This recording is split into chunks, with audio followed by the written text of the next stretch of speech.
Welcome, everyone. Good afternoon. It's Office Hours, the celebrity entrepreneur show with the amazing James Maslow getting ready for a worldwide tour, which me and my family are going to meet and greet him on occasion around the cities that we seem to swarm. Welcome back, Mr. Maslow. David, good to see you, man. I got to say, I'm a little sad you're not sitting in this studio like we had the privilege of having you last week, but pleasure nonetheless. I am on a journey of convincing my wife to buy another property in Nashville just so we can hang out with you. You mentioned it. I want to hold you to that. I really like this idea. I like it a lot. And, I will tell you, I was looking back on the blessings in my life, and one of them was to be mentored by a guy named Lee Steinberg. They had made a movie called Jerry Maguire way back when with Cuba Gooding Jr. and Tom Cruise, Renee Zellweger. Sure. Cuba actually won an Academy Award for the movie in a supporting role. But I was blessed because I ran that company. And one of the greatest lessons that I learned about great athletes were that there were certain ones that understood the gifts that they were given, and they saw a responsibility to give back with that gift, not just monetarily, but they realized, for example, I represented Evander Holyfield, and he realized when he did a public service announcement, which is called a PSA, when he did a national PSA saying real men don't hit women, that it would have an extraordinary impact on men. Wow. It would change the way they looked at being a man.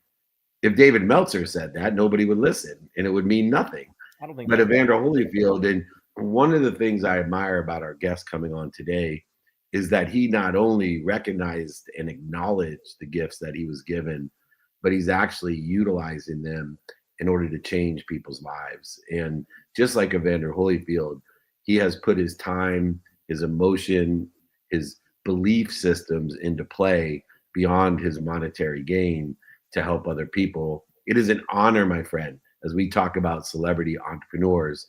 One of my newest family members, a great celebrity entrepreneur, a great football player as well, T.Y. McGill Jr. Welcome to our show. Yes, sir. What's up, David? Man? Thanks for jumping on. We chatted for about 3 minutes before this, so David, we're already best friends. Sorry, don't be jealous. Well, I heard you both are going to be asking me to represent you for the PGA, so I got you. That's not a problem. I'm wearing my Trube hat, which is Troubadour for those of you guys who aren't avid golfers like I pretend to be. Technically, though, fun fact, one of the nicest golf courses in the country, and it is the only golf course which your boy here has played an official 18-hole round. You call it a round of golf? Yeah, it's a round. Yeah. Of course I know that because I'm a professional. Well, I'm glad you guys got to know each other. T.Y., I always like to ask for people out there that may have children that look up to you or others like you, what was it in your family that led you down a path of philanthropy, of caring so much for other people when so many others don't? Man, that's a great question, David. I think it was pretty much, for me, it was my upbringing, though. It's a small story about me. When I was the age of 8, man, I had to make one of the biggest decisions in my life, and that was to choose if I wanted to live with my mother and my father because they were splitting up. At the age of 8, I had no idea what separation or the splitting up meant, right? So fast forward, I say the way that I was raised, because even though my parents split up, my mom and my dad, even to this day, are like brothers and sisters, but they had that relationship. And my grandmother as well, which was my mom's mom. But in the fact that they raised me, it was selfless. Like, nobody was selfish. And that showed me, right, to be kind and to take care of others. Everybody from my mom, my grandmother to my dad were all givers. My dad used to help I'm from a small town, so you can, 10,000 people, you probably know half of them, if not all of them. And they all knew my father. So my dad was just one of those guys that'd give you the shirt off his back.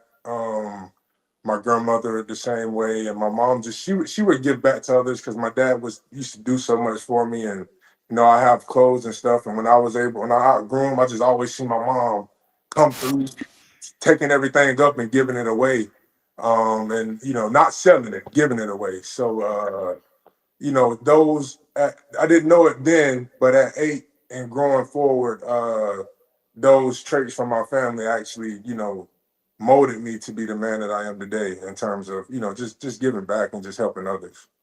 I love that. Did you have to choose, or it sounds like you were able to maintain a relationship with both your parents? How did that work out? So yeah, definitely had to choose. I came home 8 years old, running. It was a regular day, running to the door, like running home, jumping off the bus.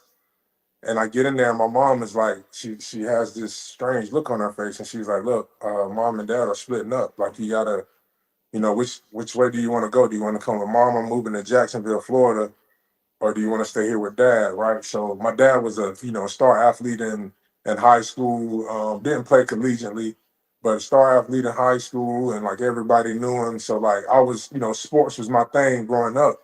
And so I'm like, yeah, I want to stay with my dad. Like it was definitely a hard decision, but when I made it, I could see the disbelief kind of in my mom, and that hurt me a little bit. But to say the least, I think now looking back at it, I made the right decision.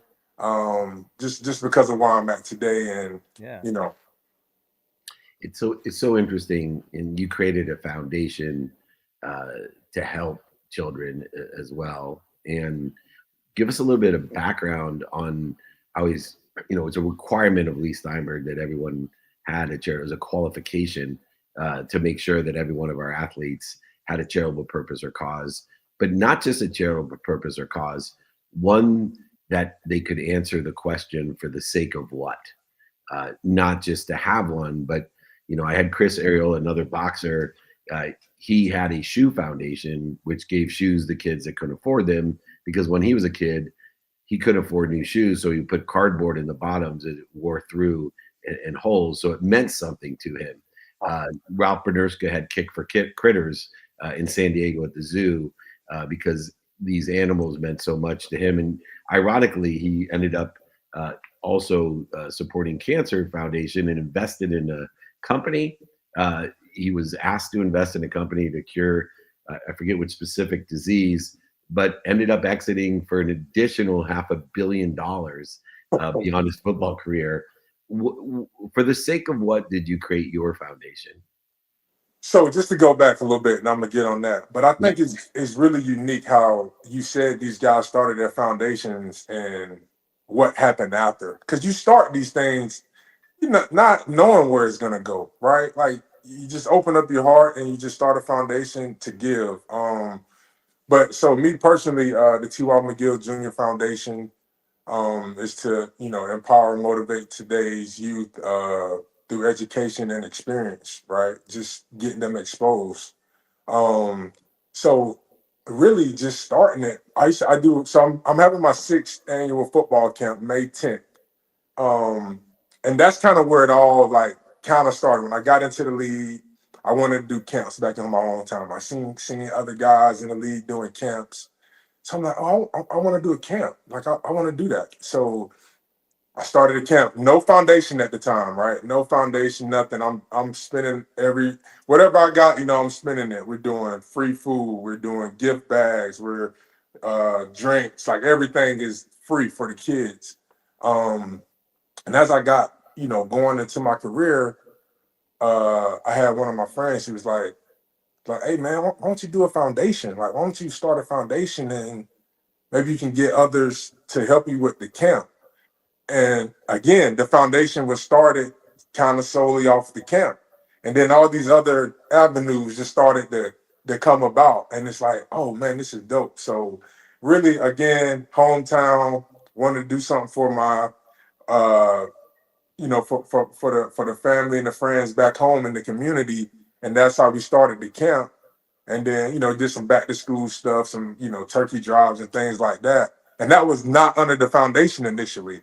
Then, like I said, my friend was like, "Bro, you need to start a foundation, and like not only can you do this, but like you can get others to help you, you know, provide these resources." And I thought about it. Um, Met some guys over at Pack. Then I met my publicist Sherry Hendrinos with Boost One Marketing, and then since then we've just been kind of on the rise. Just taking every little thing we get, see what works, see what doesn't work, and we just been building on since then. That's awesome, man. Well, I mean, to David's point, I think talking about doing things for the right reasons, doing things because you want to do them, because there's Right. good at the end of that, because you love it. Even, dare I say, sports career, because you're passionate about playing the game. It starts with that love. And I'd imagine you weren't beginning to go, well, I'm going to do this only because I want to make millions of dollars. Like, no, Right. kid thinks that way. We all start out doing what we do. I started out playing music and singing in the shower. I had no concept of the fact that I was going to be able to make a great living singing and acting later in life. And I think that not obvious is applied to your career. Obviously, pardon me, has applied to your career, but seems as well there's applying to the charitable aspects of your life. And David, your story about somebody just casually also making an extra $500 million. I think stories like that, for the most part, are only possible when it is authentic. You're doing things because your heart is telling us the right thing to do. Right. And it's an old adage, but it's like, do what you're passionate about, follow your heart, and money will come. And I know that's scary to say when you don't have money, and I've been there. Right. And I love this example, and I think it's something that we should reiterate and repeat, because I think there is so much truth in that. When you follow what you're passionate about, you continue to follow the right path and do good in the world conspires to reciprocate that good. And it sounds like that's happening right now with you, TY. Yeah, 100%, man. I really got into this thing and not even thinking that, because I'm thinking 501(c) foundation, like nonprofit, not for profit. Yeah. Like you can't make money off that. So that wasn't even a thing. Like that was just the young me, right? Just wanting to do and just wanting to be able to be a resource and give back. Again, the foundation, like now, we have a mission. We got the pillars of where we want to go, and the biggest thing is just finding others to help, finding others to help others find their purpose, right? And that's where we came up with the Purpose Project, and we launched that 2 years ago when I was in San Francisco, and since then, like I say, we just been on the rise. And you're an entrepreneur as well, and you have a business mind and a business future. Uh, at what point in your football career did you decide that I'm going to start not only focusing on the field play, but I'm going to build a foundation for off the field, as not only do you help children in their entrepreneurial success and getting exposed to different careers, jobs, industries, and building relationships for them, but you've done the same for yourself. At what stage of your career did you realize I should focus some of my intention on building a foundation for successful business? So was it three? Yeah, 3 years ago. So probably going on four now. When I went to San Francisco, I had two guys that was with my agency, and they were more like interns. They were in law school, getting their law degree, and we just was chopping up. I was like, man, I'd like to do a foundation, man, just to kind of like raise money and just kind of like give back. So we literally went through that whole process, the 501(c) process, got solidified as a foundation, and we were just doing jersey raffles, right? So we have a Trent Williams jersey. We would just raffle it off. A Debo Samuel, just raffle it off, and the money we get back, we just donated to different organizations around the Bay. And my man was like, he's like, bro, he's like, we really got something here. Like we really can. And I'm like, I'm starting to see it as well. I'm like, yeah, we really do. Like maybe we should take the next step and to grow this thing. And we didn't even discuss this. So I went to PAC, Pro Athlete Community. I don't know if you guys ever heard of PAC or not. I went there, and that's where I met Sherry. Literally that year, I met Sherry, and she was telling me everything that she do in terms of how she moves and helps foundations, and get guys to where they want to be, especially like the transition after football. So the last 3.5, 4 years is really where the T.Y. McGill Jr. Foundation started. And meeting Sherry, I want to say 2 years ago now, has just propelled everything forward. Beautiful. That's awesome, man. So where are you spending most of your time these days? Is it focused on that? Is it focused on other investments, family? Where would you say, like, how is your life broken up? So right now it's an interesting time. Really interesting time. So I Well, will I like I'm I, very interested. yeah, no, really, it's really crazy. It's a really crazy time, like honestly in my life, because one, the foundation has been big. I'm definitely so locked into that because that's now and forever, like after football, right? And so now I'm also going into my 11th year in the National Football League, and I'm like, okay, well, been thinking about the transition and what's next for a few years now, but now it almost feel like it could happen, right? Because I'm in the process where I'm waiting on, after the draft to see, if I get the call again, training every day to stay ready for the call. So it's so many moving parts going on right now. Um, so I would say I'm definitely in a little, invested in a little bit of everything in terms of football, foundation, obviously family, 100% invested in family. And then, the different things that I have off of, out of football as well. My wife is a realtor. She does with campus. I'm not campus. That's something totally different. Compass Mhm. is who she works for. She does all the she's on the sports and entertainment side of Compass. And she's doing really good. So, we kind of got a property or two under her name that we're invested in as well, on top of other things. But so I'm literally all over the place right now, bro. Like, you know, I love it. waiting on this call from one of the 32 teams, moving along with the foundation, getting some real estate going, being a father and a husband. I'm all over the place, but I enjoy it. I love it. Sounds like a lot of irons and a lot of fires, man. No, 100%. And I tell guys, I'm like, man, it like after this game, it's like, man, you can have 100 million in the bank and be like, I'm done playing football. What else are you gonna do? Yeah. Like, you can't just wake up and just be like, I'm a millionaire. I can't. Man, you gotta. My biggest thing for me personally is I just want to wake up with a purpose every single morning. Having a purpose every morning, and to just carry that out. Like that's just where I'm at now. Yeah. Ti, I coach a lot of players that I try to convey it's an expansion of your skills, knowledge, and desire. It's not a transition. It's not a matter of asking yourself, I'll be happy when, right? I get them into that purpose-driven definiteness of purpose-driven life that says, as long as my purpose is great, and this is, as you know, I was a below average college football player, so we're in different leagues. But the one thing I can compete on is that my purpose in playing football was so much greater than the pain. Mhm. And most people my size, with the lack of talent that I had, would have quit much earlier in their careers than I did.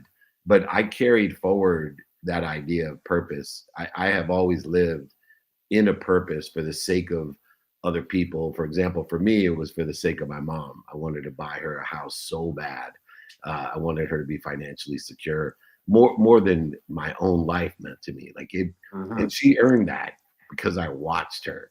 And I think it's important for everyone when we look at whether you're in the military, we're looking to improve ourselves into a different industry, career, or job, that we haven't lost the skills that it took to be one of the greatest football players in the world, or the knowledge, not just of what, but of who. We build these relationships correctly, like you have in the league, and utilize with your family, your wife. They use those relationships. But the one thing that determines your success is a desire that you must be what you can be. And anyone that's played in the league as long as you have, there's a guarantee that you have a desire that you must be what you can be. And if you don't fulfill that, then you're paying will become greater than the purpose. And eventually the pains won't even be that big, because you've seen these guys, man. All of a sudden they're whining about little shit when 3 years earlier they were enduring so much in their lives without complaining. Now they're like, oh, my water heater broke. And it's like the end of the world. You're like, dude, I watched you work out 3 years ago. This is not a pain. Man, those are bars. Like, you just said so much just then, and it's so right. It's like, but that's where, like, for me, for example, it's like I've been playing football longer than 10 years. I've just been playing professionally for 10 years. Yeah. And it's like you get out and it's like you have so much drive, so much accountability, you know, the effort, the attitude, everything is there for ball. It's like now we got the transition. How do we get that same mentality on a day-to-day? Right? How do we keep using that? That moment, we got to run this back and pull the clip of TY making the oh shit face, because I'm going to call that the David Meltzer oh shit knowledge. When he hits you with that oh shit knowledge. Yeah, that was crazy. That's why I do this show. I sit here and listen, and then people like yourself and David Meltzer, they're called the oh shit moments with the oh shit knowledge. But I truly love that. And I see that in my own world as well with musicians and actors. It's no different. Same thing. You get into something like, dude, the same thing you were doing for free or losing money, paying to do, right? Whether paying to drive up to auditions in LA, paying to be in acting class, busting on the sidewalk for free, all the things that artists do well before they get paid. Then all of a sudden you start making millions of dollars doing it. It's so important to not only remember where you came from and just have the reference for, I would have never complained about the things I complain about now. And as long as I know it, and I might still bitch about it, but I know it's a champagne problem. So I got to smile as I'm bitching through it. You're allowed to bitch, understand. But then more importantly too, look to the future. And that's something, again, that oh shit knowledge from David Meltzer inspires me constantly to think about everything I've done as just this foundation for everything that I'm going to do. And it's going to be a lot more of that, a lot more film and TV music, God willing, but it's also going to be sharing that with people. It is going to be creating more opportunities for myself, my family. And again, David, I think this is a new segment, the oh shit knowledge from David. No, for real. Cause like I didn't know what to expect coming on here at all. Like, and like David, bro, like even in Augusta, it was like some of the things you were saying. I'm like, man, this man is off the chain. Like, he really gets it. So it's like stuff like that, man. It's just like being able to share those scars and what you just said with the youth, right? Like that's where I'm trying to center myself and share the good, the bad, and the ugly. Like, I want y'all to know it all. So maybe you don't make the same mistakes and decisions that I made, right? Like, at least give you that opportunity. Send me some of your kids to at least have a remote internship, because we'd love to give them exposure to the core values, daily practices, and an execution model that has been time tested, not just by me, but by my predecessors, guys like Napoleon Hill and Dr. Wayne Dyer and Covey and Bob Proctor. So many people that have preceded me and planted seeds in me. And I remember Dennis Waitley, who's an old school sales guy that I met when I was 25. Before I became a millionaire, he said, son, I know you're rolling your eyes at me. He said, but I guarantee I'm planting a seed under a tree that I may never get to sit under. And he's in his 90s now. He lives in La Jolla, California, and I've been blessed to see him. And one of the greatest achievements of my life is to see the pride on his face that I was able to mature from the lessons that I resisted when I was young, but execute on later on in life to do the same. I tell my own kids, TY and James, I know you're going to get kids soon someday, James, but I told my son the other day, because he rolls his eyes at me all the time, because I'm an annoying dad. What that means, when you're an annoying dad, you should be. Yeah, exactly, man. I'm repetitive and honest to my kids, but he rolls his eyes at me, and I said, thank you. And he said, Dad, what are you thanking me for? He said, because you just acknowledged. You looked at me, you acknowledged what I was saying, and then you planted that seed back into your brain. I could see it when you rolled your eyes. You were just planting that idea. You're not ready for that idea. It's bigger than you right now. But when it's not bigger than you, it's going to make you bigger. And you're going to thank me again when you are bigger and you're able to understand these lessons that you're catching I'm not teaching, you're catching. So I'm just honored to have friends like you two guys. I'm honored to hopefully light a little bit of fire and give you a little bit more juice to give you more purpose to help other people. We're going to do a lot more together. I know that. And we are going to go out on the golf course and laugh at James. And I'm gonna look great though, right? Ready? I already got the style down. No transfusions, James. You got to hit the ball. No Not even- transfusions. That's all right. I'll do what I can do. I got no shame. Again, I'm gonna look like I'm a golfer, right? And I think that's half the battle, guys. Just look at It's a lot of the battle, man. That's 100%. Especially 100%. for Instagram. It's good for you, buddy. Anyway, TY, you will be invited, not obligated, to a bunch more stuff. We'd love to have you join us whenever we can. Please send me some kids to intern for me. I'm happy to assist and hopefully utilizing the dummy tax I paid so they don't have to pay it. Appreciate you, man. Thanks for your time. No, thank you guys. Thank you, David. Thank you, James, man. Y'all be safe. You Appreciate too. the time, man. Yes. Good luck. I know you're going to join. We'll come see you play this season. Let's go. Let's go. Let's Here go. we go. Thank you. All right. Thank you. Sounds good. See you soon, man. What a great I love these shows, and keep bringing on such fantastic and energetic guests with such a wealth of experience and knowledge in their own dummy tax. Yeah, and it's really cool to see him, giving back to the world and following his heart. It seems like he's getting as much joy out of that, if not more, than the professional career, which he still is killing. Yeah, you don't stay in the league that long without having the right mindset. I've seen great athletes. They die out because they don't do the work. They're just born in a high basement. They got incredible talent, and they are the extra milers. They go the extra mile every once in a while, and then they use that to justify why they don't get to the place that TY gets, because he's an empty miler. He does it every day. Even when he's waiting for a team to call, he's doing it every single day. Yeah. That's my takeaway for the day, is to be an empty miler like TY and allow things to come through you for others. Any last thoughts, takeaways that you could share with us, James? I love that he asked the question, what's next? But he's not doing it at the moment when he's done. He's doing it well before that moment's there, so that when that moment comes, he doesn't need to ask that question. And I think that's beautiful.